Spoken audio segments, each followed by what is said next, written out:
Bo'ldimi aka? Bo'ldi aka, hammasi chotki. Mana puli aka. Rahmat aka, rozi bo'ling.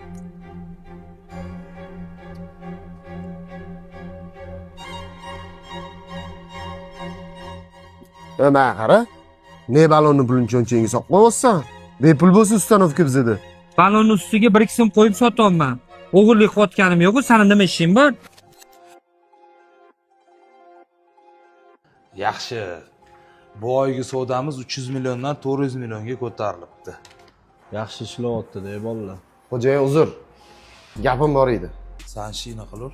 Nima gap tinchlikmi? Xo'jayin ishxonada o'g'irlik bo'lyapti. Tushuntiribroq gapir. Ro'shan balonlar ustiga pul qo'yib, klientlardan soqqa qilayotganini ko'rdim. Tasavvur qiling, nechta balon sotamiz? Haqiqiy krisalik-ku bu. Hali tega yetamiz. Boravering.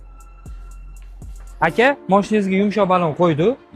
Xohlasangiz o'sha balonni 10% ni to'lasangiz, qolganda hafta davomida misol uchun 3 oyda bo'lib to'lab bersangiz ham bo'ladi. Undan tashqari aka 12 ta bo'ladi. Dastlabki xizmatlarimiz ham bor. Aka, rahmat kattakon. Zo'r chiqibdi lekin. Постоянно sizlarga kelaman endi. Rahmat aka. Rozi bo'ling. Xo'p aka. Shoshmang. Balonlarni ustiga qo'yib sotishga sizga kim ruxsat berdi? Siz berayotgan oylik yetmayapti.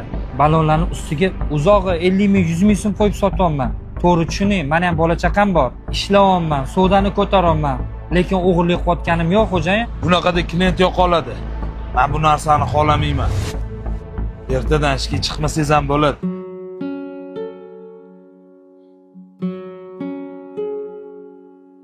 Nimaga savdo tushib ketyapti? Ha? Sezon bo'lsa, balon sotishni bilmayapsanlarmi? O'tgan oy 400 million bo'lgan. Bir oyda qanaqa qilib 100 millionga tushib qolishi mumkin? Men bilmayman. Savdoni ko'tarasanlar. Tushunarlimi?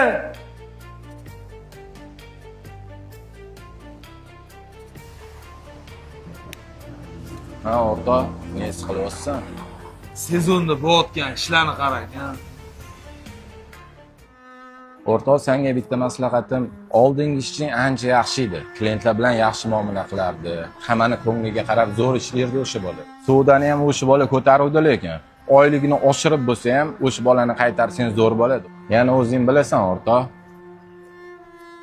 Men o'rnimda bo'lganingizda siz nima qilgan bo'lardingiz? Clothes smelling like trees, digging my earth, farm my roots and weeds. My truth bleeds right back in the arm.